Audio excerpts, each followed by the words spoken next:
Welcome to another edition of the Good Eye Podcast. My name's Jay Smack, and here we talk about good causes, health, wellness, nonprofits, inspirational stories. And, well, my guest today can check off all, if not most of those boxes.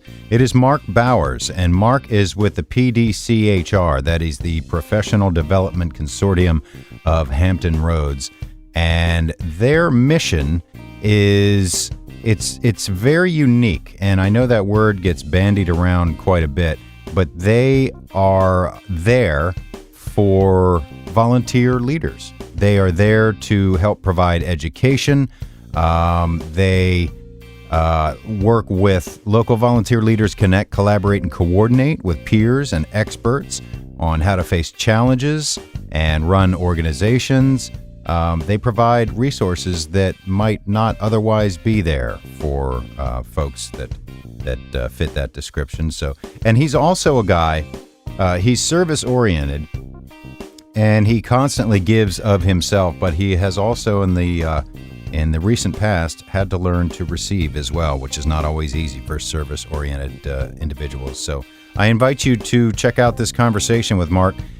His service and wisdom is to be commended, and his story is pretty mind-blowing. So please enjoy this conversation, and if you have any feedback, as always, I'm open to that at goodeyepodcast@gmail.com. So here is my conversation with Mark Bowers on today's Good Eye Podcast. And cool, I'm talking to Mark Bowers of PDCHR and other fame, which we'll get to, but Mark is the executive director at the Professional Development Consortium of Hampton Roads. It's kind of a mouthful, but Mark, why don't you tell us a little bit about your history, first of all, how you ended up here on your journey, and the mission of PDCHR. All right, absolutely. So PDCHR, and thank you for immediately reducing that mouthful to an acronym. If I was really clever, it would have been a pronounceable acronym. So sometimes we just call it the Consortium and say that's close enough. Need a vowel in there somewhere. Yeah, clearly. What the Consortium is all about was, in my case, it was actually a quest to leave behind some of my knowledge when I planned on leaving the Hampton Roads area. Turns out I never left, but so I pursued it anyways. So I just offer a little bit of background for myself, and because that kind of leads into why this was founded, or why I founded the consortium. The real fast background is spent 20 years in the Navy as a submarine officer, which put me in a various or a collection of communities across those 20 years. Just the nature of military, you move from here and there and stuff like that. So joining this group, or excuse me, the Civic League or the Civic Association, so on. And then another 10 years up in the DC area, working in the defense sector as a civilian, and then finally departing from that as a consultant in the nonprofit world, which offered me some time to reflect and think about, where am I going to leave my mark, as it were. So I looked back, when I look back over what I've done outside of my daily job, or whatever my business du jour was, and I was quite frequently involved in membership associations. So professional societies where people are gathered around a particular skill set of interest to them. I mentioned, homeowners associations or civic leagues where people are gathered around a common address block. I've been affiliated with or done some work with service groups like, Lions or Rotary, or church groups where folks are gathered around a common interest area. And one of the things that I noticed was that, in retrospect, that as a member of those organizations, I pretty quickly moved into being an engaged member, and then a volunteer, and then usually wind up in a volunteer leadership role. Most organizations, most of these membership organizations have what's referred to as a working board. So your president, your vice president, your director of membership or whatever are people who are all doing that stuff on behalf of the organization and for the benefit of the membership, as opposed to other boards we might think of which have more of an advisory role. So as I thought about, all my experiences working on various boards, and sometimes I was pretty good, sometimes I was absolutely horrible in that role. As I was thinking about moving, I said, I've got so much good information here that I'd like to share. It's going to travel with me unless I can create an organization to hold on to this knowledge after I depart the area. And as I mentioned before, I wound up not departing the area, so wound up sticking with this organization. So one of the biggest challenges that I found as leadership, as a member of the leadership of all these membership associations, is that there's not a ton of education available to you in that role that is tailored to the needs of a membership association, and B, affordable. And affordability is a big issue for me when I look at the folks who serve in these roles. Serving as a leader of a volunteer, serving as a volunteer leader of a membership association is probably harder than leading a traditional nonprofit, because at least at a nonprofit, odds are you've got staff you can overwork and to get stuff done. But in these membership associations, this is all after hours stuff. So people usually have a day job or something else that consumes most of their time, and maybe can be reasonably expected to put in, I don't know, maybe 4 to 8 hours per month, available to focus on leading this organization. Excuse me. And that includes attending the obligatory monthly or quarterly meeting or whatever. So there's not a ton of time for this. There's not a ton of money available. So to expect someone to improve their leadership skills, or in some cases simply gain them, by reaching into their pocket and spending $2,000-$3,000 in weeks and weeks and months following some leadership course, I don't think is reasonable. And as I mentioned earlier, even if you go to university-based or other sources of leadership education, very few of them are focused on carry a lot of education for managing membership associations. It's not like it's wildly difficult, but it's a different set of skills, focusing on membership retention, sponsorship attraction, volunteer management, all things that exist here and there, in other organizations, but nowhere else other than a membership association will you find all these skill sets so concentrated and so necessary for the ongoing success. So, having been in a bunch of these, variety of types, I have been at local and national and even at a global level. So what about this education? What is necessary? So affordability, as I mentioned, is one. Tuned to the membership association needs is another thing. And the third one is, and I think this is just handy for education in general, is a sense of intimacy in education. That's an interesting one. Yeah. Expand on that a little bit. Well, sure.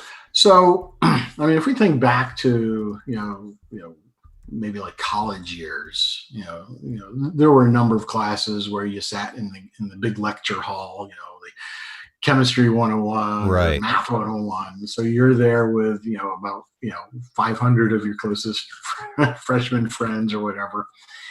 And you hear a lot, but as adults, simply hearing is really no way to learn. You pick up a nugget or two, but it's really up to you to do something with that.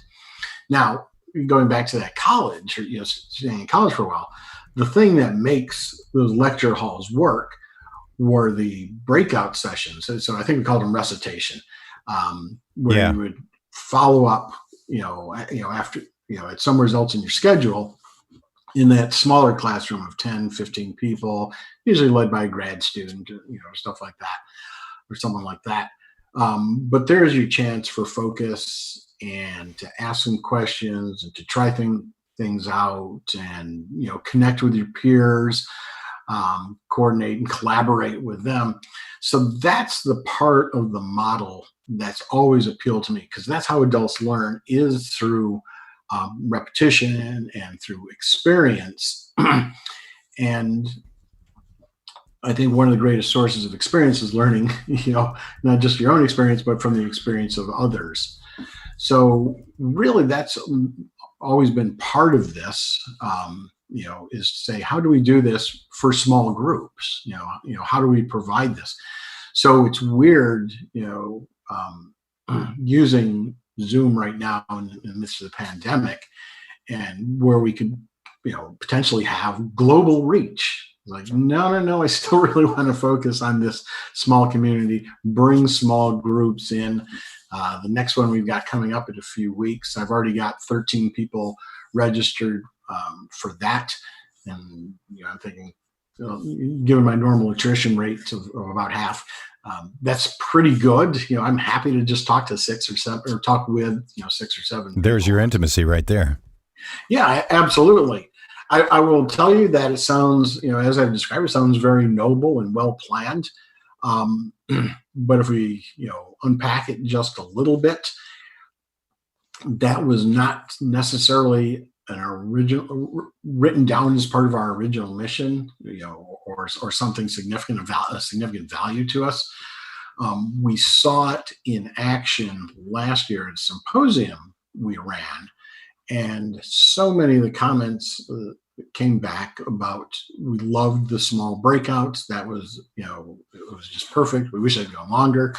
But I heard that a lot, and, not being a fool, I decided to listen to the voice of the customer and say there's really something there. So affordable, intimate, accessible education. So what we do during this year, and I use we, it sounds a little imperial, but it's the staff consists of myself, strictly volunteer executive director, and occasional help from a volunteer operations manager.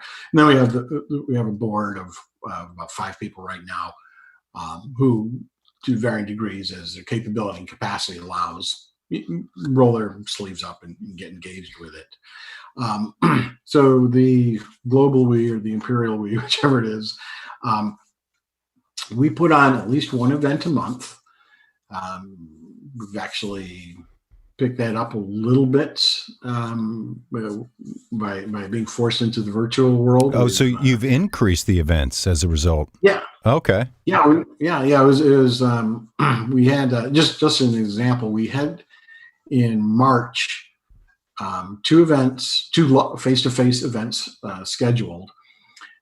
First one went off as normal. The second one was just as the world was, or the U.S. anyways, was stepping into this. It was originally scheduled for March 26th. So we were maybe a week or 2 into figuring out lockdown and stuff like that.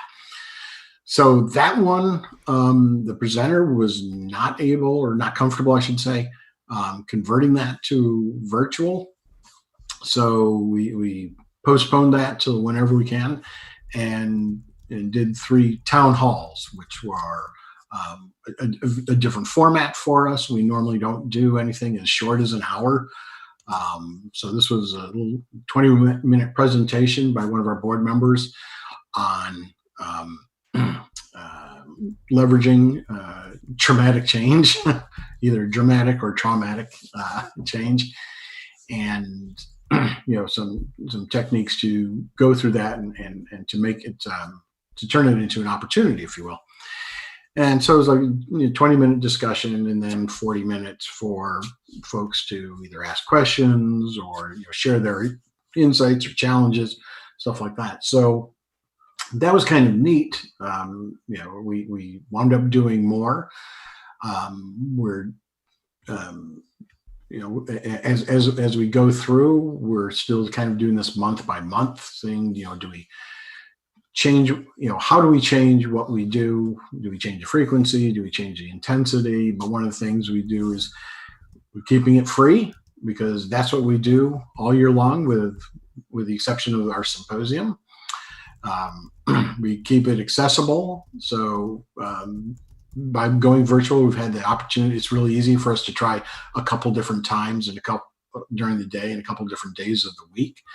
So that's when you remove the travel component and the logistics of gaining a space, gain tremendous flexibility. So that's been kind of cool for us. And and the intimacy, I don't know if we've got more or fewer people yet showing up. Don't really have enough data points to make that call on it. But I suspect, again, because we've removed travel, we have greater traction. It's certainly easier to get to it. What I don't know is if we're preserving or even increasing the degree of intimacy. And intimacy is more than just having, a small number of people. The question is, does this format still provide the opportunity for having highly interactive discussion amongst the participants? That's an interesting point, because interpersonal communication is definitely affected. You can't read body language, and some of the norms of interpersonal communication, i.e., waiting for your turn to talk, are, I guess you would kind of phrase it as less dynamic over Zoom. You're allowing more room for someone to keep speaking as opposed to interjecting. So I don't know if the interaction or the discourse is affected. But you mentioned the presenters. I was curious as who are your presenters, and does that involve board members? You mentioned educational partners. I'd like to get into the educational partners as well. But who does the presenting for your programs? So primarily, I won't say exclusively, because as soon as you say that, you realize we weren't quite exclusive. But primarily, our presenters are folks who have demonstrated commercial expertise in the subject matter.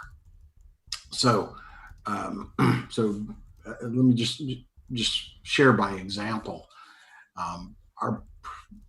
One of our most successful events was about marketing. So marketing is a giant topic for membership associations. Really, there's two types of marketing that are incredibly important. One is communications to your current membership, because you want to keep them as members and keep them engaged. And then the second one is outreach to your neighboring community, other people who care about what you care about and should be members of your association.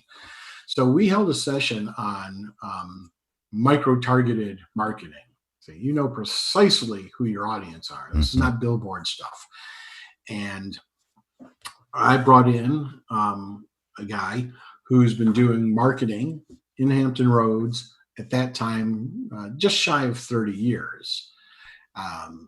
So it's very typical of who I look for in there. Is they need to do it well, because this is how they eat and keep a roof over their head. They're connected to this community because this is absolutely, in my mind, a regional effort. In this case, there's an affordability issue. So I've got a fairly extensive network of folks who know a lot about a lot of things. And so we don't have to, so I can bring in people pro bono to present And that way I don't have to, basically transfer a cost to these folks who are already being volunteering their time to be leaders. So, so that's one example. Another example we did that was, pretty cool was use of social media for member recruitment. So it's another type of marketing, but really specifically using social media tools. So brought in another member of my network who is a recruiter for one of the local shipyards, and this is what he does all day long, is bring people into that organization through the use of social media. And he's been doing it for probably like about 15 years or so, stuff like that. So that's the kind of people we bring in. We do on occasion, we'll tap a board member if they've got a particular expertise. But I don't necessarily, we don't build our board based on the ability to, teach a particular course or even necessarily a ton of experience as a, running a membership association. Our board is focused on connecting us with speaker spaces and occasional snacks or sponsors. So again, trying to keep them as much as possible to be a governing board rather than a working board, being part of this. But there's always some crossover. And then Jay, you mentioned an interest in our educational partners. So we do that as well. Very broadly, Old Dominion University is our primary partner. They provide space. They have provided curriculum review. We've had briefly, anyways, one of their deans on our board until life changed, and more, and we have this ongoing relationship with them. Jeff Tanner, dean of the ODU's business school, is a tremendous cheerleader for us. And through his word and through his guidance and through his leverage, we have access to a lot of other ODU resources. We're doing one in August, either at or with, because it's hard to tell right now.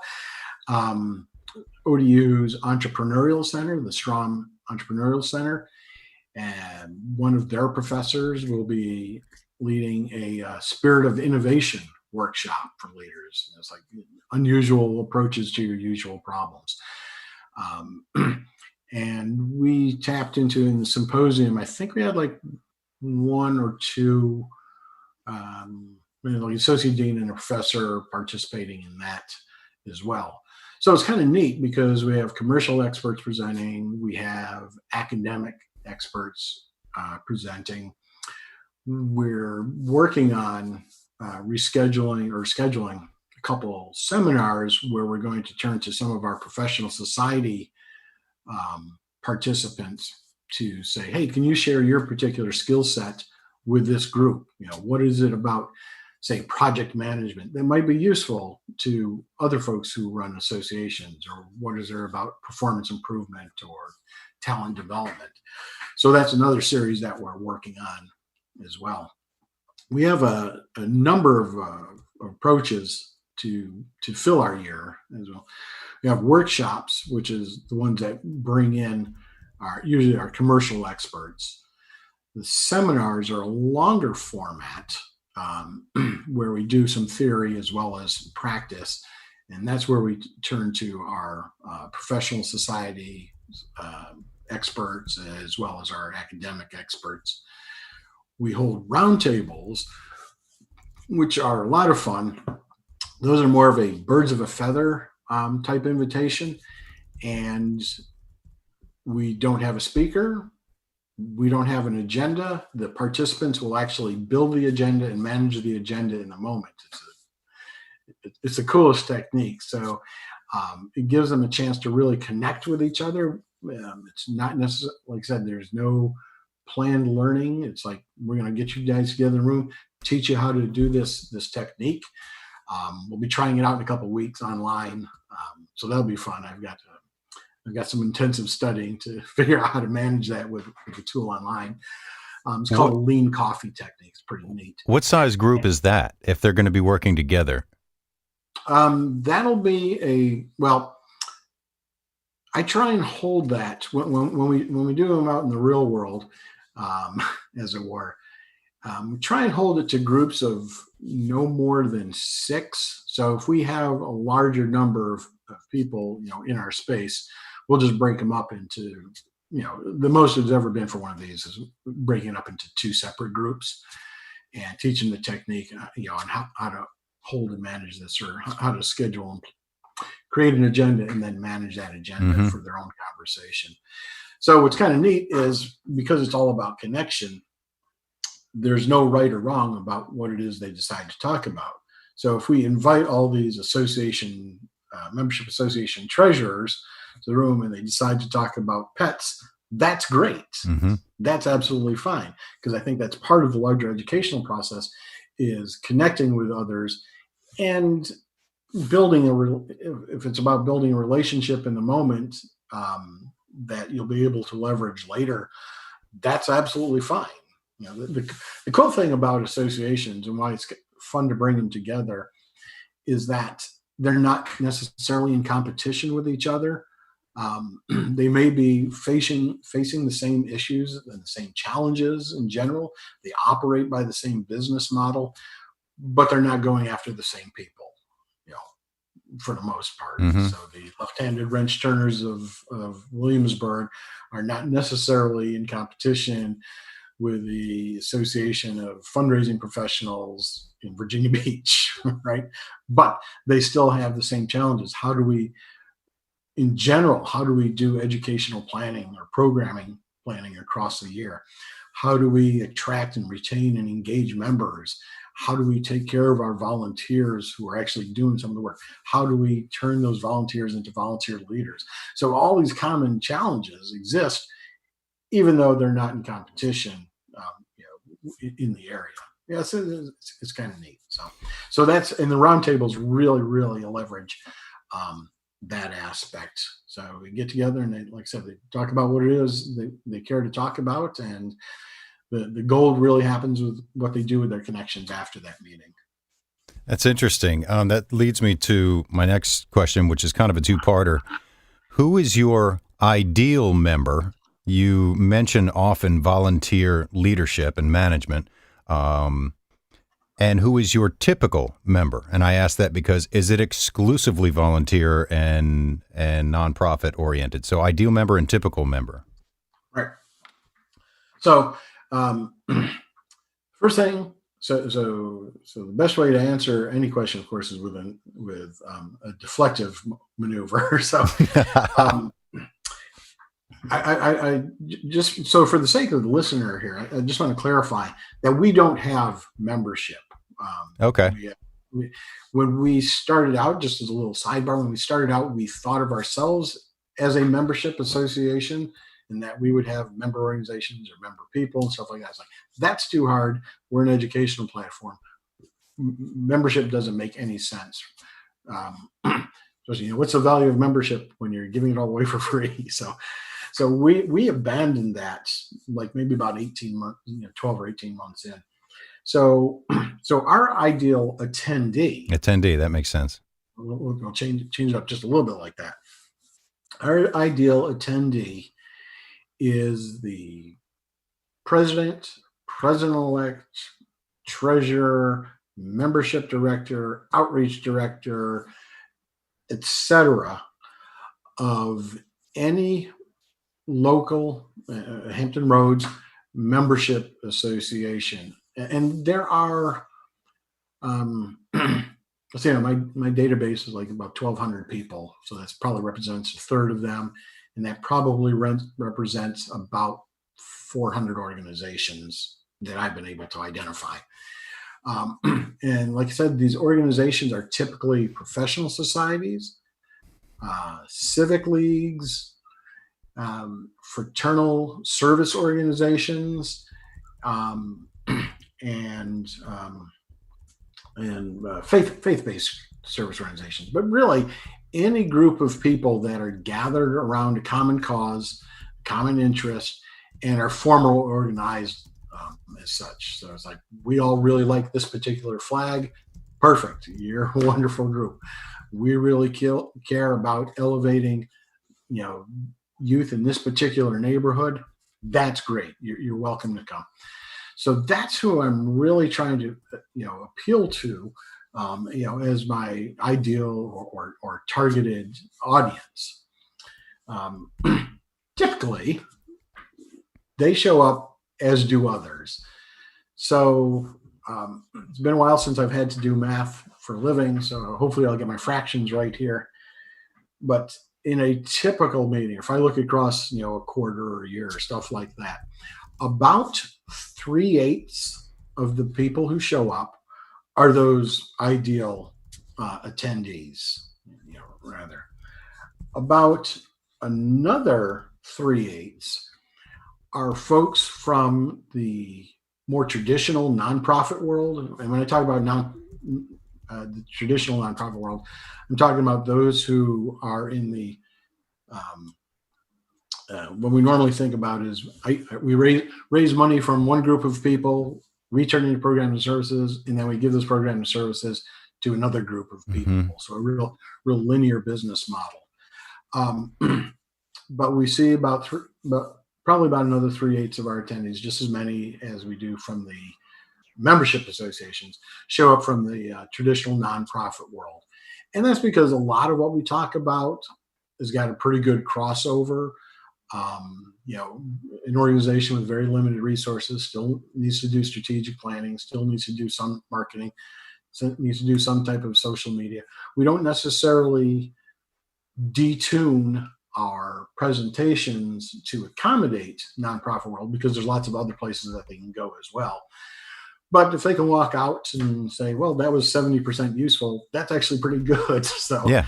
So they are more than welcome to that. So let's see, 6/8, that leaves. You got 2/8 left. Right. So that leaves about, so 1/8, which would be about, 1 or 2 people, per session, are folks who are consultants in that area that day, and they're looking to learn from their competitor. I was wondering about that. If you got, it's well, early on, we'll get back to that other 8 in a second. Early on, before we partnered with ODU, we would kind of go from library to library and to hold our stuff. And the libraries, unless you're willing to pay for their spaces, you have to hold it open to the public, and you can't charge admission. So when you hold it open to the public, that removes your ability to screen, to screen out folks who say, well, you probably don't fit here, stuff like that. So we got used to operating with a door open policy. My response was to that would, I always provide my presenters with a, hey, who's going to be in the, sorry about that. I provide my presenters with a little insight saying, hey, here's who's showing up. You should know that this person, I think, probably does the same thing you do. So you decide how many of your business secrets you want to give away. Ignore their raised hand. Right. The one with the hand that never goes down. So even after we shifted to an environment where we could potentially screen, it just simply chosen not to. It's not worth the effort. And if they do better, that's fine. Probably not really taking any food out of my presenters' mouths. And then that remaining 1/8 are my Eventbrite surfers. So we do everything on Eventbrite. That is that's the heart of our marketing. And I didn't even realize it when we started, how powerful Eventbrite's marketing engine is.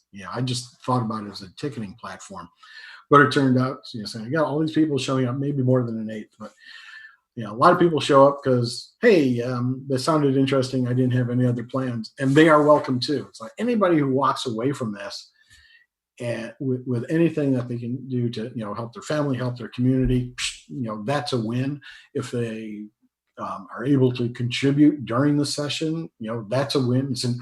I wasn't planning on any of them showing up. So if they get anything or if they give anything, it's an infinite return on investment. I can go wrong with that. Right. That's a good point. That's a really interesting mix. Right. So yeah, it speaks volumes. Okay. So you've mentioned that the events are free. How can people support you? First and foremost is spread the word. We don't charge anything, but we make it up on volume, which is kind of right?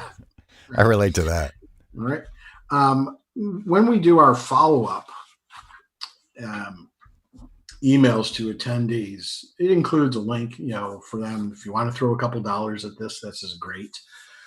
Also on our website, www.pdchr.org. Has the obligatory, would you like to give us some money, stuff like that. But to be honest, we operate on a shoestring. I've got no problem, telling the world that at least for our first 2 years, we spent $600. Honestly, that's not bad. And intellectual capital is much higher though. Well, there's that. Yeah. There's a lot of sweat equity in this. Yeah. And that's fine. So, but really our biggest money maker is what we do in October. We run a day-long symposium at ODU in Norfolk. And that's again, very reasonably priced. The average ticket price is like $39, and that gets you a day full of knowledge, plus breakfast, plus lunch, plus parking, plus something in the goodie bag. We did everybody got a pretty neat book last year. So that's kind of our, in terms of financial support, that's really where it comes in. And like I said, we don't pay our presenters. ODU does not charge us for space, and sometimes they'll even buy us snacks. So we operate at a pretty low cash overhead. Really, the money we raise through the symposium and through the occasional donations pays for automation tools that I use, so I can be a one-man band and still have a pretty effective, if incredibly complex, back end to automate a lot of data transfer, for management and planning purposes.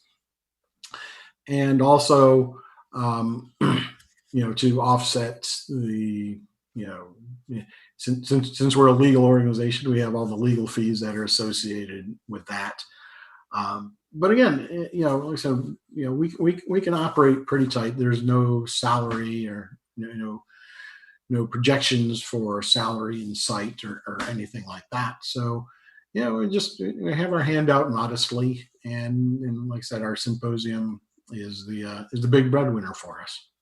Well, for the information and service you provide, I would think it shouldn't be a problem for people to try to give back, at least a little bit. Is there anything that stands out in your mind as far as the seminars and events that you've done, as far as a subject that stands out that people are particularly either vexed by or engaged with, whether it's, we were both at an event yesterday talking about personality types within organizations, just as an example. Is there anything that stands out that people come in saying, I just don't know how to get a handle on this, or they walk away going, I never would have expected that. That was amazingly enlightening? Every single session they walk away and say it was amazing. Amazingly enlightening. Hopefully. Yeah. I would say that the subject that has the greatest appeal or the greatest desire is how do we get them to show up? Mm-hmm. That seems so simple, but yeah. Right. We have, and this is probably not unique just to, voluntary or, to membership associations, but we have, so I won't name the organization, but there's one very, very typical with which I've, been associated. They have on the books and collecting dues, about 1,200 members. And this is in the Hampton Roads area, so that's a pretty good chunk of people who are, focused on this common interest area. At their events, which are monthly dinner meetings, so you eat a little, learn a little, network a little, socialize a little. Maybe 40 on the outside, 80 people will show up for it. And if you look over the course of a year, maybe 200 people out of that 1,200 person membership will show up for at least one thing, right? So that 40 or 80 that typically show up, there's a lot of those are folks, I always go to it. Mm-hmm. We always go to it.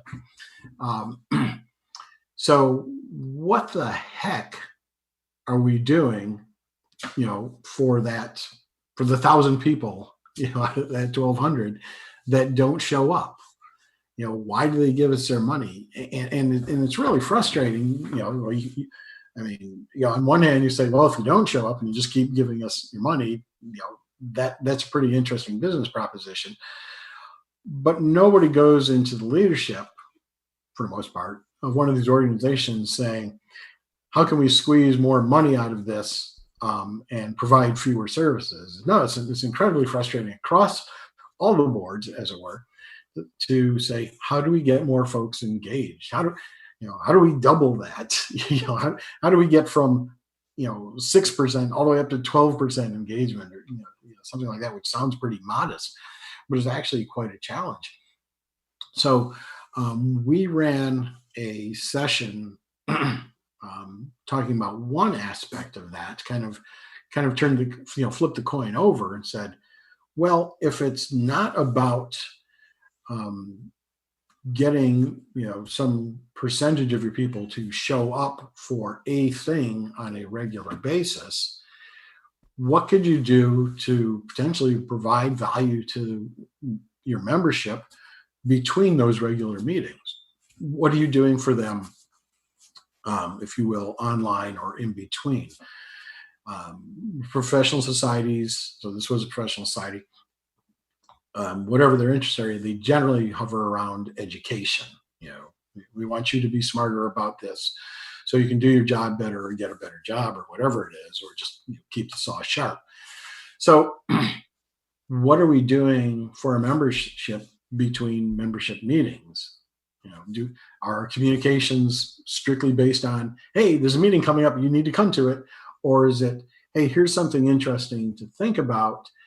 Here's, should we, can we engage in an online conversation, or can we foster small groups and getting together? Is there anything about that? And that was like a real eye-opening session, for myself as well as all the attendees. Some techniques and tips for, in that case, leveraging on-site tools, Facebook groups, LinkedIn groups, and stuff like that. How to drive and engage a conversation that's not based on anything other than making the participants' life better, which does not necessarily meaning driving through the tunnel to get to a meeting or something like that. So that one was pretty cool, and we're going to continue to explore that a little bit more in the curriculum. What do we do in between? In addition to solving the usual problem, if you will, of just getting people to show up. So maybe showing up isn't what they're here for. Wow, that's interesting. But it's a problem shared by a lot of organizations, but also the way gyms make all their money. People. Oh yeah. All the people who sign up in January and stop coming in February. Yep, and then forget to cancel. But with a nonprofit or a service organization, it's not so good. Okay. Is there anything that we haven't addressed before I shift gears a little bit? Is there anything you'd like to bring up that we haven't talked about? This is all fascinating to me, especially the structure of your group. Just the door is always open. If somebody is in one of these associations or hovers around one of these associations, wants to learn more, again, it's www.pdchr.org. There's tons of contact information there, as well as all of our event listings. So there's opportunities to participate. We've beaten it to death that it's for the most part free, and worth much more than that. And of course, we're also looking for folks who looking to present. I'm a strategist at heart, and so I'm busily, working on my 2021 curriculum, and seeking folks who are maybe interested in presenting if they've got particular skills about membership associations, or more generally leadership skills. We try and do that as part of our symposium. Little less about membership, a little bit more about leadership. Open secret, that makes it appealing to more people, so we can bigger crowd and raise a little bit more money for operating funds. But it's a great experience. All of our instructors have loved it, and several asked when they can come back, but try and keep it fresh as well. So, well, I think that covers that. You've got a lot of interesting chapters in your story for sure. We could probably do a whole other episode on your experience on a sub. My grandfather was in the Navy, but he was not on a sub. And then your 10 years in DC. But the one I want to shift to, and you approved this ahead of time. So if it gets sensitive or anything, you just let me know. But you are currently a transplant patient. Bring us up to speed on how you're doing, what it looks like moving forward, and we'll refer to your donor just simply as Mark, because I haven't talked to him, and I don't know if he wants to talk about it or not. But you have a living donor. Bring us up to speed. I do. So for clarification, I am a transplant wannabe. Mm-hmm. So the transplant has not yet occurred. Just to say, how did we get here? Because everybody always wants to know the backstory, and then do their own medical analysis. Check with Dr. Google or whatever. Mm-hmm. But probably about 17 years ago, an odd lab result started me and the Navy medical community on this path of saying, that's not right. I wonder what's going on. A biopsy maybe 15 years ago said, okay, you have this particular disease. It's going to degrade steadily and dependably over time. And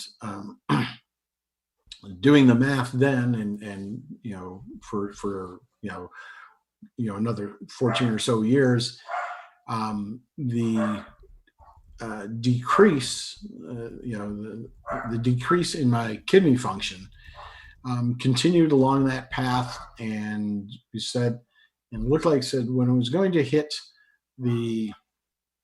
I'll just kind of twist the medical terminology. So when your kidneys are down to about 20% functionality, then you're eligible for a transplant. Well, I mean, there's a lot more things that go into being eligible, but that's the first one. That's how sick you have to be, or how bad your labs have to be. And then the math was, once I hit the 20%, would try and get into the transplant program. If the degradation continued at its projected rate, kidneys would probably still be good for about 4 or 5 years after that. So you get to avoid dialysis, and that 4 or 5 years is important because that's about how long it takes to get a donor, to be precise, for a deceased donor organ to become available. It varies from organ to organ, it varies from state to state, it varies from blood type to blood type, but call it 5 years, and that's pretty accurate. So that was the math. It was like, okay, at this point in your life, Mark, your kidneys will be bad enough to qualify for a transplant, but you should be able to just kind of slide along gently and never have to go into dialysis. That deceased donor kidney will be ready to meet you just at the last possible moment. Yeah. So then reality happens. So in October of 2018, my lab started to crash. So they didn't get the word about how they were supposed to behave. kidney function started deteriorating rapidly. I was actually feeling pretty well until like the spring of 2019. Then that's when my body caught up with the labs, and so it was like almost devoid of hemoglobin, and swelling, all this fun stuff. My marker was, it normally takes me 45 minutes to mow my lawn. It was taking about 3 hours. I needed that many breaks. So, so I slid into dialysis in June of 2019. So June of last year. So about 9 months or whatever ago. And just after I started that, or actually just, in that period before I started it, so in like the 2 or 3 months beforehand, I shared my plight, as it were, with a couple key players. So, Jay, like you, I'm a member of Synapse, which, for those who are not aware, is a business networking group. Consists of a number of hubs, most of them in Richmond, where Synapse started, good handful in Charlottesville. This is basically a de facto second Synapse podcast. I think most of the listeners are probably familiar, but yeah. Right. And then, of course, this last block in coastal Virginia, where I'm one of the hub leaders. So, as in the responsibility of being a leader of one of these subsets or one of the chapters or hubs, I told Keith Reynolds, who's the CEO of Synapse, said, you might need to start looking for another hub leader, because when I go into dialysis, and I am going into dialysis, I don't know what that's going to mean on my time and ability to effectively run a hub, not only the meetings, but the necessary leadership responsibilities between meetings. So, and this is why, because my kidneys, so on and so forth. Well, as most of the synapsers know, we have another member of the leadership team. It also, back in around Thanksgiving of 2018, had underwent 2 organ transplants, kidney and liver, and stuff like that.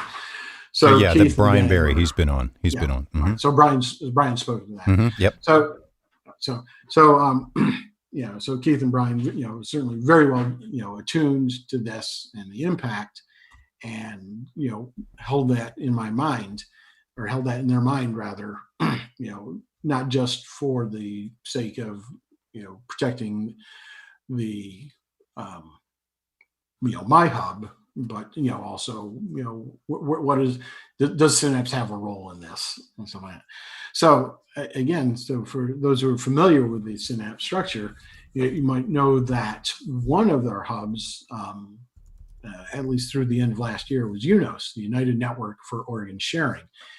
UNOS owns the process and procedure that matches deceased donor organs to recipients. So when people talk about being on the list, it's actually much more complex than a list, and it takes a building full of people to manage that. They don't actually do any surgery or any medical intervention, but like I said, they own, on behalf of all the transplant centers in the United States, the methodology and the actual process for getting an organ from donor A to recipient B.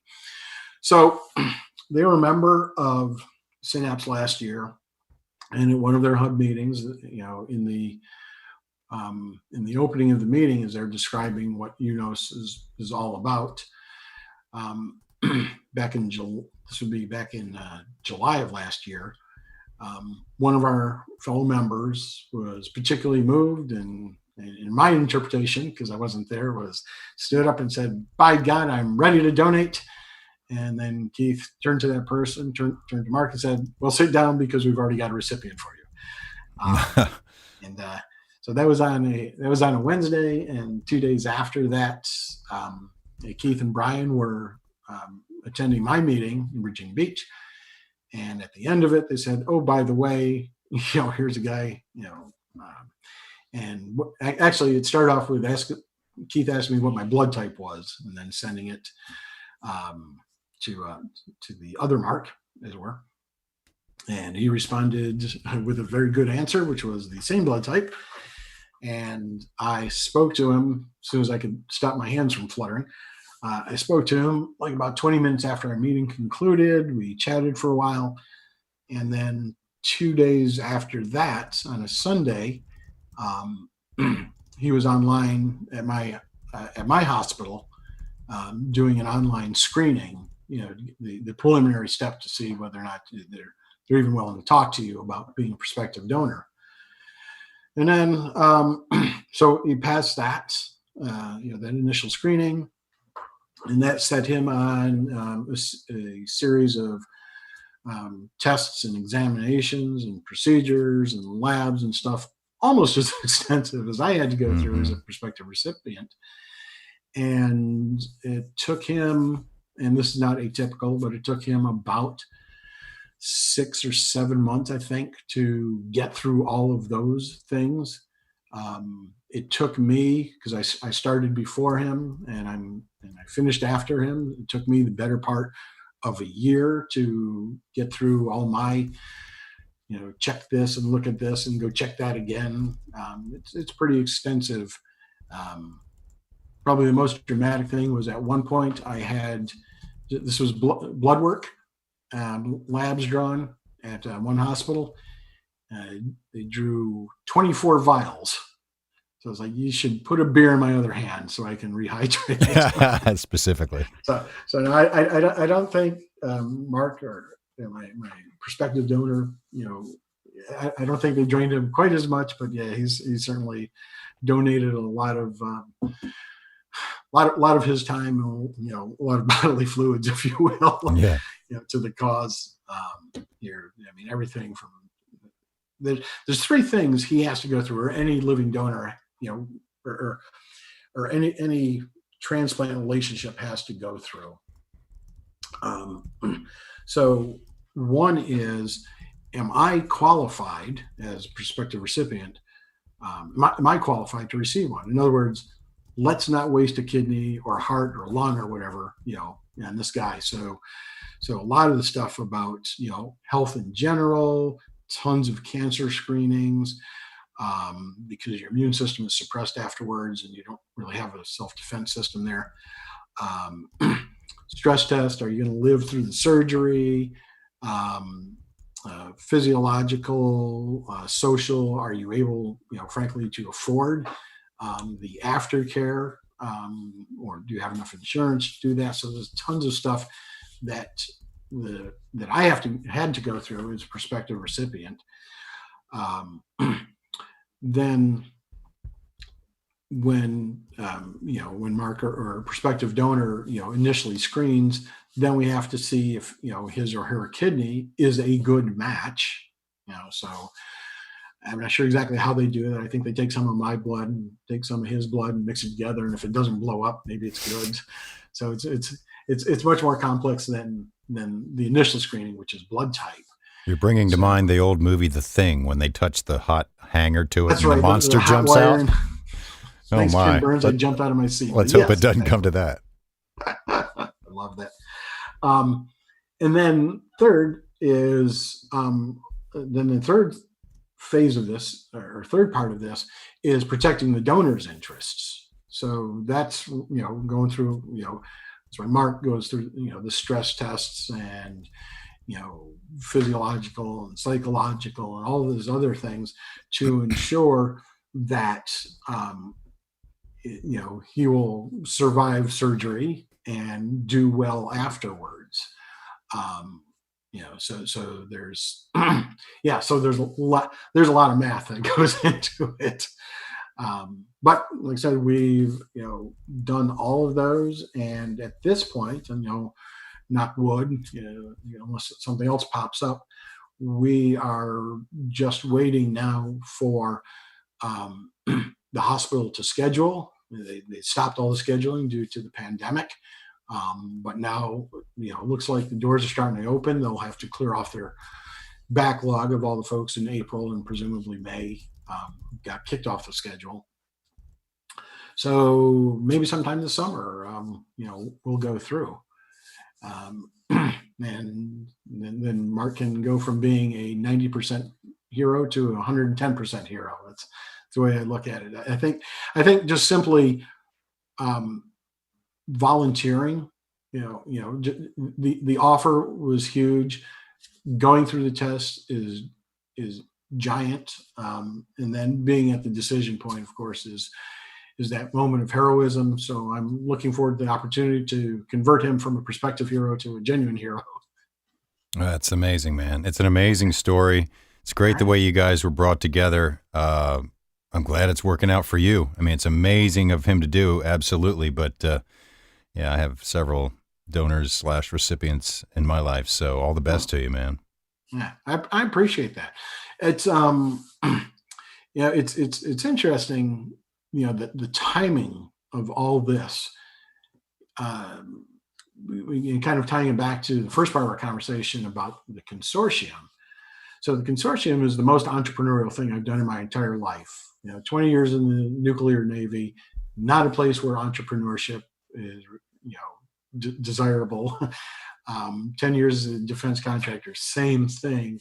So it's, sometime during my, becoming a consultant and then eventually establishing, on the side, this consortium is just hitting this maybe a year or two, but pretty close to starting dialysis. And that's really an issue because dialysis is devastating to pretty much everybody's day.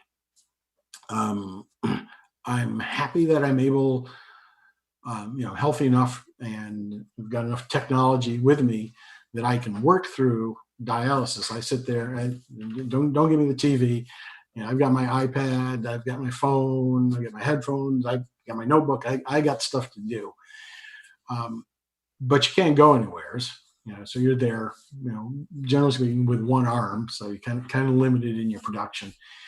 And then I'm good for maybe about 2 or 3 hours afterwards. And then I got to sleep. I got to nap. Mm-hmm. And you think about this is I'm trying to get as much cleaning done in my body in 4 hours that you're getting done in 48 hours, because I go every other day.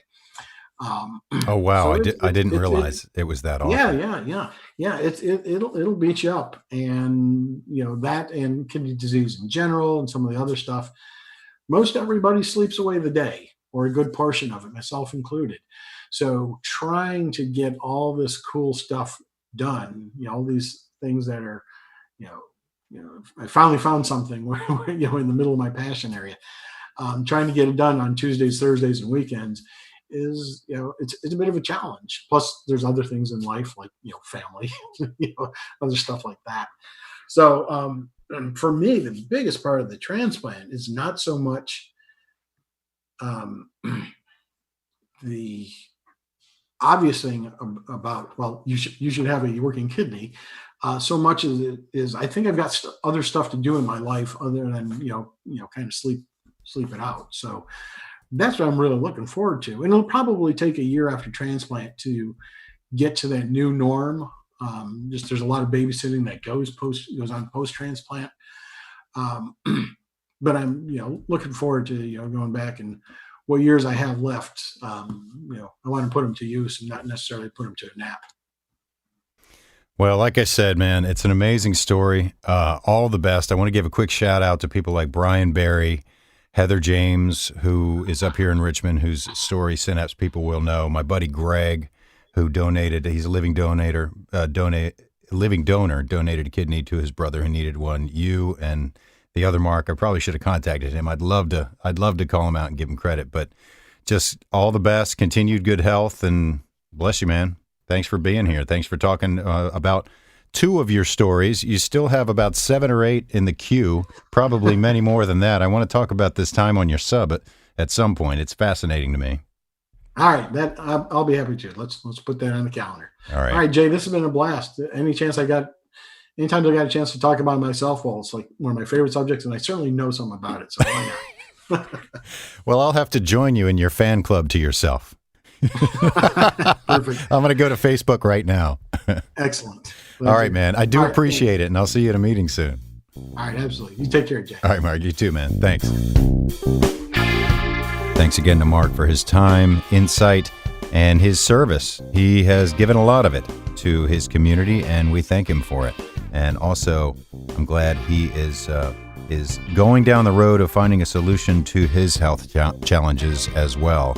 And the other Mark, who is also very selfless and sometimes a little bit reluctant to share his identity because he doesn't want the focus to be on him, but he deserves a lot of kudos and a lot of peace and blessings as well. So hope you enjoyed this episode. Again, if you have any feedback, suggestions, etc., always open to it. And the email is goodeyepodcast@gmail.com. Thanks very much for listening, and I'll see you next time on another Good Eye Podcast.